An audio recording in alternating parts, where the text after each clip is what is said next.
हाँ जी, आज हम न्यूटोनियन मैकेनिक्स जो है वो स्टार्ट करेंगे। ये जो न्यूटोनियन मैकेनिक्स का जो सिलेबस मैं यहाँ करवाऊँगी वो आईआईटी जैम के लिए बहुत बेनिफिशियल रहेगा।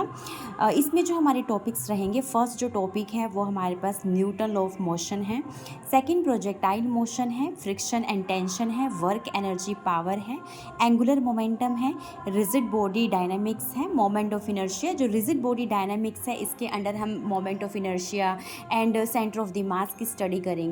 नेक्स्ट हमारे पास collision in lab and centre of the mass है, ग्रेविटेशन है, केपलर्स लॉ है, सेंट्रल फोर्स मोशन है, सैटेलाइट मोशन है, कोरियोलिस फोर्स है, स्पेशल थ्योरी ऑफ रिलेटिविटी है, डॉपलर इफेक्ट है। ये जो आईआईटी जैम में बेसिकली जो है वो 16-17 मार्क्स में आता है। नेट में इसमें 2 क्वेश्चंस आ जाते हैं, गेट के 2 क्वेश्चंस आते हैं और टिफर जेस्ट के 3 या 4 क्वेश्चंस आपको ये मिल जाएगा। तो ये न्यूटोनियन मैकेनिक्स बहुत ज़्यादा इम्पॉर्टेंट है हर एक एग्ज़ाम के पॉइंट ऑफ व्यू से। तो आज मैं कुछ बेसिक्स जो हैं इस टॉपिक से रिलेटेड मैं करवाऊंगी। फर्स्ट जो है हमारे पास न्यूटोनियन मैकेनिक्स है। जो न्यूटोनियन मैकेनिक्स का जो फंडामेंटल लॉज होते हैं उस फंडामेंटल लॉज से हमारी कोशिश रहती है कि हम पोजीशन फाइंड आउट कर सकें। बिकॉज पोजीशन, अगर हमने किसी ऑब्जेक्ट की पोजीशन फाइंड आउट कर ली है तो उस पोजीशन से हम सारे फिजिकल क्वांटिटीज़ फाइंड आउट कर सकते हैं। For example velocity, acceleration, power, work done, kinetic energy, potential energy, momentum, हम सब कुछ फाइंड आउट कर सकते हैं।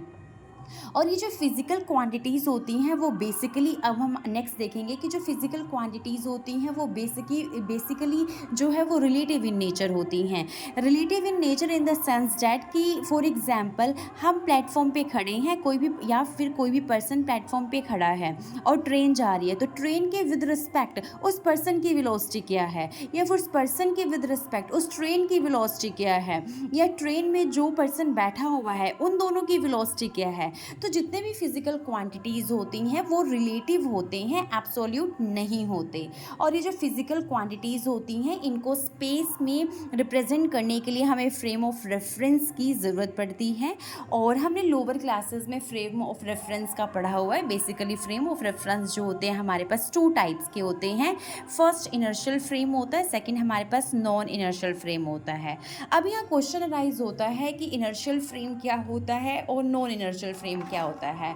तो हम देखें, सबसे पहले हम देखेंगे कि इनर्शियल फ्रेम जो है वो क्या होता है। इनर्शियल फ्रेम वो फ्रेम होता है जिसमें न्यूटन लॉज जो है वो वैलिड होते हैं। जिस भी फ्रेम में न्यूटन्स लॉ वैलिड होंगे उसको हम इनर्शियल फ्रेम बोलते हैं।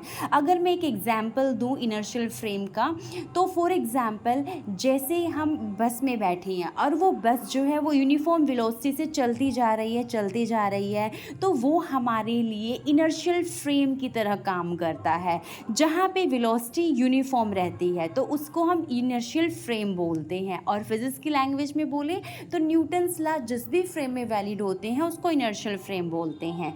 नेक्स्ट हमारे पास नॉन इनर्शियल फ्रेम आता है। तो जो नॉन इनर्शियल फ्रेम होता है, जैसे हमारे पास इनर्शियल होता है उसका ठीक ऑपोजिट होता है। नॉन इनर्शियल फ्रेम वो फ्रेम होगा जहाँ पे न्यूटन्स लॉ वैलिड नहीं होंगे। फॉर एग्जांपल जैसे हम बस में ही बैठते हैं तो बस क्या करती है, हर एक अपने स्टॉपेज पे रुकती है। तो जैसे ही वो स्टॉप होती है फिर दोबारा वो चलना स्टार्ट करती है, फिर सेकेंड स्टॉपेज पे रुकेगी, फिर चलना स्टार्ट होगी, फिर थर्ड स्टॉपेज पे रुकेगी, फिर चलना शुरू होगी। तो इस यहाँ से हम क्या कंक्लूजन निकाल सकते हैं कि यहाँ पे बस की क्या है, वेलोसिटी यूनिफॉर्म नहीं है, यहाँ पे बस की वेलोसिटी नॉन यूनिफॉर्म हो गई है। तो अगर बस की वेलोसिटी नॉन यूनिफॉर्म हो गई है इट मीन्स वहाँ वो जो फ्रेम है वो नॉन इनर्शियल फ्रेम की तरह काम कर रहा है। वो हमारे पास नॉन इनर्शियल फ्रेम का एग्जाम्पल है।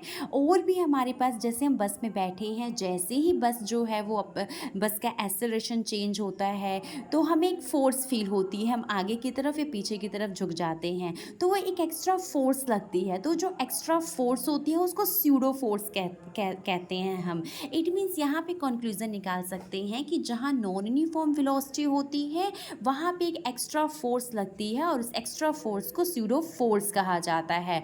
जो एक्सेलरेटेड फॉर्म हो गया वो भी नॉन इनर्शियल फ्रेम का एग्जाम्पल है, और जो रोटेटिंग फ्रेम हो गया वो भी नॉन इनर्शियल फ्रेम का ही एग्जाम्पल है।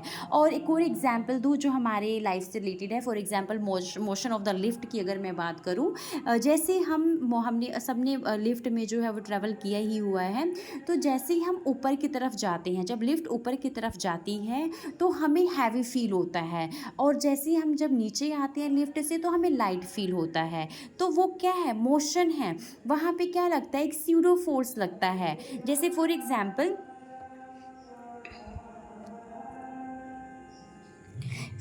यहाँ हमने कंसिडर करिए ये है लिफ्ट है और यहाँ पे एक पर्सन है। अब ये क्या हो रही है, लिफ्ट की जो मोशन है वो ऊपर की तरफ है। ए वेक्टर नोड जो है वो इस लिफ्ट की एक्सेलरेशन को शो कर रहा है। तो ये जो हमारे पास लिफ्ट है वो ऊपर की तरफ जा रही है। जब ये लिफ्ट ऊपर की तरफ जा रही होगी तो नीचे एक फोर्स, नीचे जो इसका पर्सन है, पर्सन का जो वेट होगा वो mg होगा। और ये जो हमारी लिफ्ट ऊपर की तरफ जा रही है इसके ऑपोजिट एक फोर्स लगती है जिसको हम स्यूडो फोर्स कहते हैं। तो ये जो स्यूडो फोर्स है और ये जो हमारे पास वेट है, ये दोनों क्या एक ही डायरेक्शन, दोनों की डायरेक्शन सेम है। मतलब रिजल्टेंट हमारे पास क्या आ जाएगा, एम जी प्राइम किसके बराबर, m g plus m a naught के बराबर। एम एम सब में सेम है, कैंसिल हो जाएंगे।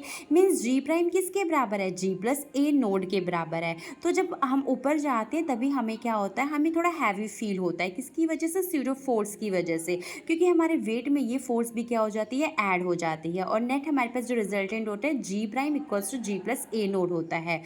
उसी तरीके से हम क्या करें, अगर हम जैसे फॉर एग्जांपल जैसे कार वगैरह होती हैं तो कार में हम क्या करते हैं, एक हम सिंपल सा क्या करते हैं, जैसे नींबू, कई लोग क्या करते हैं नींबू मिर्च जैसे टांग के रख लेते हैं, कई कीरिंग्स रखते हैं, कई जो है वो टेडी बियर लगाते हैं। तो हमने मान लिया यहाँ पे कोई भी हमने स्मॉल सी बॉल जो है वो हैंग की हुई है यहाँ पे, जिसका मास m है और जो लेंथ है वो l है, और ये जो है वो ऊपर ये लिफ्ट है और ये ऊपर ए नोड एक्सेलरेशन के साथ ऊपर की तरफ मूव करती जा रही है। तो इसका जो टाइम पीरियड है हमें पता है, सिंपल पेंडुलम की तरह है ये। तो हमें पता है t is equals to 2 pi under root l by g होता है। तो यहाँ पे t prime equals to 2 pi under root L g prime. G prime की वैल्यू हमने यहाँ पे g plus a naught find out की हुई है। तो यहाँ पे हमारे पास जो टाइम पीरियड आ जाएगा 2 pi under root l by g plus a naught आ जाएगा। ठीक है, मीन्स इतना टाइम पीरियड जो है वो लगेगा। नेक्स्ट हमारे पास है कि लिफ्ट है। अब लिफ्ट जो है वो नीचे की तरफ जा रही है, मतलब ए नोड एक्सेलरेशन से नीचे की तरफ लिफ्ट जो है वो जा रही है।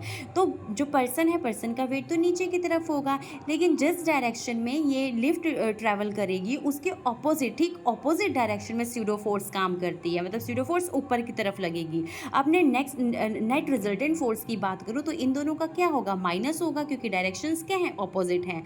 तो एम जी प्राइम किसके बराबर, m g minus m a naught के बराबर। तो जी प्राइम किसके बराबर होगा, जी माइनस ए नोड। यही रीज़न है कि जब हम नीचे आते हैं तो हमें जो है वो लाइट फील होता है, क्योंकि इसमें से जी क्या हो रही है, क्वांटिटी कम हो रही है और यहाँ क्या हो रही है, ऐड हो रही है। तो यहाँ पे इसी प्रॉब्लम को हम रिप्लेस कर देते हैं सिंपल पेंडुलम से। तो यहाँ का जो टाइम पीरियड होता है वो हमें पता है 2 pi under root L g prime होगा। जी प्राइम की वैल्यू हमने क्या निकाली है, जी माइनस ए नोट करके निकाली है। तो इसका टाइम पीरियड इस तरीके से आएगा। तो ये एक नॉन इनर्शियल फ्रेम की तरह काम कर रही है। एक दूसरा एग्जांपल लेते हैं। फॉर एग्जांपल मान लो ये हमारे पास कार है और कार में जो है वो एक मान लो एक छोटा सा टेडी बियर इस तरीके से या गोल सी जो है वो बॉल लगी हुई है, एक स्फीयर लगा हुआ है जिसका मास m मान लिया हमने और इसकी लेंथ जो है वो l है। यहाँ कोई पर्सन बैठा हुआ है। अब ये जो कार है वो आगे की तरफ ए नोड एक्सेलरेशन के साथ ट्रैवल कर रही है। अगर कार ए नोड एक्सेलरेशन से ट्रैवल कर रही है तो ये जो हमारी बॉल होगी इसको जो फोर्स फील होगा, मतलब जो इसके ऊपर एक्स्ट्रा फोर्स लगेगी वो इसके मोशन, ये जो मोशन ए नोड से, जो ये ए नोड एक्सेलरेशन से जो कार मोशन में है उसके ठीक ऑपोजिट लगेगी, जिसको स्यूडो फोर्स हम बोलते हैं। तो इस प्रॉब्लम को हमने इस फ्री बॉडी डायग्राम से ऐसे जो है वो रिप्लेस कर सकते हैं। जैसे ये जो है इसके बीच में यहाँ और इसके बीच में एंगल थीटा, वो थीटा कंसिडर कर लिया। m है इस बॉल का जो है मास वो m है, लेंथ यहाँ से l है, और इसका जो मास है जो हमारे पास जो वेट होगा वो mg होगा, और जो स्यूडो फोर्स लगेगी वो इसके मोशन के ठीक ऑपोजिट लगेगी, यानी एम ए नोड लगेगी। अगर मैं इसका रिजल्टेंट ले लूँ, मतलब mg प्राइम, अगर मैं mg प्राइम लूँ तो किसके बराबर, mg plus m a naught के बराबर होगा। ठीक है, अगर रिजल्टेंट लिए तो क्या होगा हमारे पास, इसका g का स्क्वायर प्लस ए नोड का स्क्वायर, और इसके बीच में जो एंगल है वो 90 डिग्री का एंगल है। तो कोस 90 में पता है 0 है, तो g प्राइम का square equals to g square plus a naught square cos 90 यहाँ पर आ जाएगा, because m a naught vector और mg जो है उसके बीच में एंगल 90 डिग्री है, तो वो हो जाएगा 0। तो g प्राइम की वैल्यू हमारे पास कितना आ जाएगा, ये आ जाएगा। टाइम पीरियड हमें पता है क्योंकि ये अगर कार जो है इसका एक्सेलरेशन चेंज होगा, जब एक्सेलरेशन चेंज होता जाएगा तो क्या होगा, इसका टाइम पीरियड भी चेंज होगा। तो T prime equals to 2π√L g prime होगा। जी प्राइम की वैल्यू ये फाइंड आउट की है, तो टी प्राइम किसके बराबर आ जाएगा, 2π√L/√g² प्लस a0² के बराबर आ जाएगा। तो इसका हम टाइम पीरियड जो है हमने इस तरीके से फाइंड आउट कर लिया। नेक्स्ट जो है, अब अगर मैं अर्थ, क्वेश्चन यहाँ पे एक अराइज हो जाता है कि अर्थ को हम इनर्शियल फ्रेम बोलेंगे या नॉन इनर्शियल फ्रेम बोलेंगे। तो जो अर्थ है हमारे पास क्या होता है बेसिकली, फॉर एग्जांपल ये मेरे पास अर्थ है। अगर अर्थ के सरफेस पे कोई भी ऑब्जेक्ट है जो रेस्ट पोजीशन पे पड़ा हुआ है या फिर काफ़ी ज़्यादा क्या है, स्मॉल है, तो क्या होता है तो यहाँ पे अगर कोई भी ऑब्जेक्ट अर्थ के सरफेस पे रेस्ट होता है या फिर स्मॉल होता है तो वहाँ पे सेंट्रीफ्यूगल फोर्स काम करता है। और as we know that centrifugal force का फॉर्मूला m⍵²r होता है। ओमेगा जो एंगुलर वेलोसिटी है बेसिकली किसके बराबर होता है, 2π/t के बराबर होता है। जब हम इसको सोल्व करते हैं तो इसकी 10⁻⁵ या 10⁻⁶ समथिंग वैल्यू आती है, 5 to 10⁻�6 वैल्यू आती है, जो कि बहुत ज़्यादा स्मॉल है। तो जिसकी वजह से अर्थ को हम जो है वो इनर्शियल फ्रेम जो है उस इनर्शियल फ्रेम की तरह काउंट करते हैं। अगर इनर्शियल फ्रेम की तरह काउंट करते हैं, वही अगर दूसरी बात करें, क्वेश्चन अगर अराइज हो जाए कि अगर ये ऑब्जेक्ट रेस्ट पे ना होके मोशन में है और काफ़ी ज़्यादा लार्ज है, फॉर एग्जांपल जैसे अगर माउंटेन्स वगैरह मान लें, मतलब उतने बड़े लार्ज हैं, काफ़ी ज़्यादा लार्ज है, मैसिव हैं और मोशन में हैं, तो उस टाइम क्या होगा, जब कोई भी ऑब्जेक्ट, यानी ये इट मीन्स कह सकते हैं जब कोई भी रोटेटिंग फ्रेम में मोशन होता है तो वहाँ पे एक फोर्स जो है वो ऐड हो जाती है। उस फोर्स का नाम होता है कोरियोलिस फोर्स। कोरियोलिस फोर्स वहाँ ऐड होती है जिस भी रोटेटिंग फ्रेम में, कोई भी रोटेटिंग फ्रेम है, अब वो रोटेटिंग फ्रेम में मोशन होने लग जाएगा, ठीक है। जब उस रोटेटिंग फ्रेम में मोशन होगा तो वहाँ एक फोर्स ऐड हो जाती है जिसे हम कोरियोलिस फोर्स जो है कोरियोलिस फोर्स कहते हैं, और वो नॉन इनर्शियल फ्रेम में होती है, नॉन इनर्शियल फ्रेम में होती है। जैसे हमने सुना है कि कई ऐसी हमारी रिवर्स हैं जो हैं वो डिसअपियर हो गई हैं, जैसे कि सरस्वती नदी जो है वो कई जगह पे जहाँ बहती थी वहाँ पे नहीं है, वहाँ से विलुप्त हो गई हैं। तो उसके पीछे रीज़न क्या है, ये कोरियोलिस फोर्स है। ये कोरियोलिस फोर्स क्या करता है, अपने पाथ से, ऑब्जेक्ट को अपने पाथ से डेविएट कर देता है। तो हम कह सकते हैं कि वहाँ जो रिवर्स जैसे फ्लो करती है वहाँ पे जो फोर्स अप्लाई होती है वो कोरियोलिस फोर्स होती है। मतलब वो जो फ्रेम है, वो फ्रेम जो है वो नॉन इनर्शियल फ्रेम है। ये क्या करता है, अपने ऑब्जेक्ट को अपने पास से डेविएट कर देता है, जिसकी वजह से हमें लगता है कि वो जो है नदी वहाँ से विलुप्त हो गई है। एक्चुअली में वो अपने पास से डेविएट हो जाती है। तो ये जो होता है रिवर्स वगैरह जो होते हैं वो भी कोरियोलिस फोर्स के अंडर आते हैं, जिससे हम नॉन इनर्शियल फ्रेम बोलते हैं। Thank you. इसके आगे नेक्स्ट जो है गैलीलियन ट्रांसफॉर्मेशन है, वो हम आगे नेक्स्ट लेक्चर में करेंगे।